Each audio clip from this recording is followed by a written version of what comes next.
Hello guys, welcome back to my channel.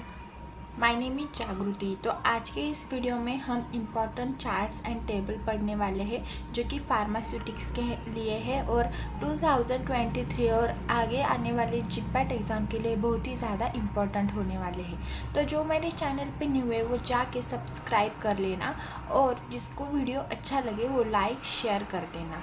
तो video को हम स्टार्ट करते हैं। तो गाइज फर्स्ट इम्पॉर्टेंट चार्ट है सरफेस एक्टिव एजेंट। तो उसमें 3 types of surface active agent है, anionic, non anionic and cationic. So cationic में एग्जाम्पल्स, ये सारे क्वेश्चंस और एग्जाम्पल इसमें से पूछे जाते हैं तो आप अच्छे से याद रख लेना। कटायनिक में सरफेस एक्टिव एजेंट है क्वाटरनरी अमोनियम कंपाउंड जिसमें आते हैं सेट्रीमाइड और बेंजलकोनियम क्लोराइड। तो कटायनिक में आप कैसे याद रखेंगे, सी फॉर सेट्रीमाइड और सी से पहले आता है बी सी बेंजलकोनियम क्लोराइड। ठीक है, तो ये 2 एग्जाम्पल हो गए। नेक्स्ट है नॉन अयानिक। नॉन अयानिक में आता है polyoxy ethylene fatty alcohol ether, sorbitan fatty acid ester, polyoxy ethylene sorbitan fatty acid ester और polyoxy ethylene polyoxy propylene block copolymers, lanolin alcohols and ethoxylate lanolin alcohols. तो ये बहुत टफ नेम है, तो याद कैसे करेंगे आप, जो कि पॉलीऑक्सी इथिलीन, जो पॉलीऑक्सी वर्ड आ रहे हैं और लैनोलिन अल्कोहल वो सारे नॉन अयानिक में आते हैं, तो ये आप याद रख लेना। नेक्स्ट है अनआयनिक। अनआयनिक में आते हैं सोप, सल्फेट्स एंड सल्फोनेट्स। तो सोप में कौन से आते हैं, एस इज दी अनआयनिक। सोप्स में आते हैं monovalent, polyvalent and organic. 3 kind of soaps आते हैं जो कि होते हैं अनआयनिक। बाद में सल्फेट आते हैं और सल्फोनेट्स आते हैं। ठीक है, तो अब हमने ये देख लिया सरफेस एक्टिव एजेंट। अब सेकंड है हाइड्रोफिलिक कोलाइड्स।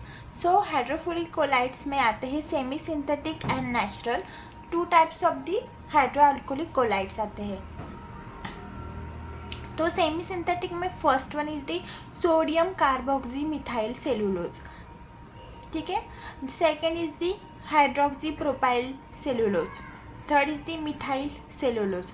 आप देख सकते हो जो सेमी सिंथेटिक है उसमें आता है cellulose cellulose cellulose, sodium carboxy methyl cellulose और हाइड्रोक्सी प्रोपाइल सेलुलोज। सो मिथाइल सेलुलोज याद रखना, बाद में मिथाइल के पहले सोडियम कार्बोक्सी मिथाइल सेलुलोज और बाद में हाइड्रोक्सी प्रोपाइल सेलुलोज।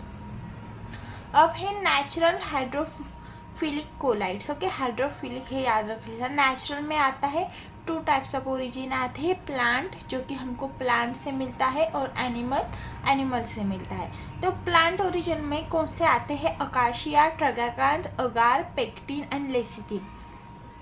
तो 5 आते हैं, acacia, tragacanth, pectin and lecithin. तो आप ये ऐसे याद रख लेना, ATP, A for acacia, A for agar, T for tragacanth, P for pectin और बाद में ATPL। ओके, तो एनिमल ओरिजिन में देखते हैं gelatin, lecithin, cholesterol, wool fat and egg wool. तो ये 5 चीज़ें एनिमल ओरिजिन में आती है। तो एक ट्रिक याद रख लेना, तो नीचे भी आप याद रख सकते हो।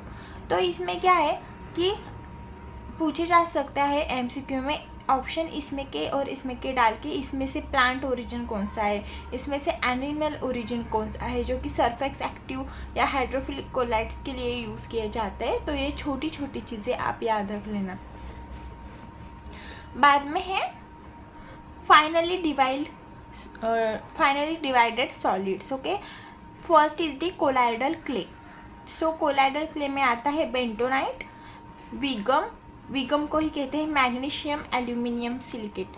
तो बहुत मतलब 1 से 2 बार तो ये विगम, ऐसे कुछ टर्म्स होते हैं जो वर्ड होते हैं जिसका बड़ा वर्ड होता है मैग्नीशियम एल्यूमिनियम सिलिकेट। तो ये याद रख लेना। और एल्यूमिनियम सिलिकेट, यहाँ पर पोटेशियम सिलिकेट, ऐसे वर्ड्स आ सकते हैं ऑप्शन में, तो आप ये याद रख लेना। विगम में मैग्नीशियम एल्यूमिनियम सिलिकेट आता है। सेकेंड है मैग्नीशियम ट्राई सिलिकेट। ये सारे हो गए एग्जाम्पल कोलाइडल क्ले के। Next is the metallic hydroxides. Metallic hydroxide में आता है magnesium hydroxide and aluminium hydroxide. ठीक है, दो आते हैं हाइड्रोक्साइड मेटालिक में, M for magnesium hydroxide, A for aluminium hydroxide. तो आपको ये चार्ट अच्छे से याद करना है और रिवाइज करना है जिपैट को जाने से पहले। अब नेक्स्ट चार्ट हम देखते हैं। तो अब हम नेक्स्ट चार्ट देखते हैं जो कि है प्री फॉर्मुलेशन स्टडी में। प्री फॉर्मुलेशन स्टडी में ये चार्ट आते हैं जो कि स्टेट एंड प्रॉपर्टी डिफाइन करते हैं। तो स्टेट में क्या आता है, study of the physical property of the drug. तो first one is the physical property and second is the chemical property. ठीक है, फिजिकल और केमिकल प्रॉपर्टी। तो फिजिकल प्रॉपर्टी में क्या आता है, fine particle characterization, second is bulk density, third is powder flow property, fourth is solubility analysis, intrinsic solubility, pKa of determination, salt formation, dissolution, intrinsic dissolution rate, common ion effect। ठीक है, ये सब चीज़ें आती है फिजिकल प्रॉपर्टी में। अब और हाइग्रोस्कोपिसिटी, तो ये टर्म याद रख लेना, hygroscopicity, dissolution, disintegration, salt formation, common ion effect. ये इससे ज़्यादा आप केमिकल प्रॉपर्टी अच्छे से याद रख लेना। मतलब एक प्रॉपर्टी आपने याद रख ली तो दूसरी याद रखने की ज़रूरत नहीं, आप कंपेयर करके आंसर फाइंड आउट कर सकते हो। तो केमिकल प्रॉपर्टी में आता है crystallinity, polymorphism, hydrolysis, oxidation and reduction, racemization, polymerization. ठीक है, तो सिंपल है क्रिस्टलिटी एंड पॉलीमॉर्फिज्म। पॉलीमॉर्फिज्म में many form exist in one form. Okay, hydrolysis reaction होता है, ऑक्सीडेशन रिडक्शन रिएक्शन होता है। तो ये जो रिएक्शन होता है वो केमिकल प्रॉपर्टी में आता है।